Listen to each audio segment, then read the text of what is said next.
i7 ગુજરાતનો અવાજ।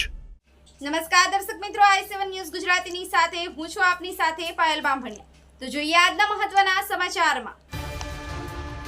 સમાચાર મળી રહ્યા છે અમદાવાદથી। અમદાવાદ સાઈબાગ વિસ્તારમાં આવેલી ગણપત સોસાયટીમાં ગેસનો બાટલો ફૂટતા ભયાનક કોઈ જાનહાનિ ન થતા 2 થી વધુ ફાયર બ્રિગેડની ગાડીઓ ઘટના સ્થળે હાજર થઈ હતી।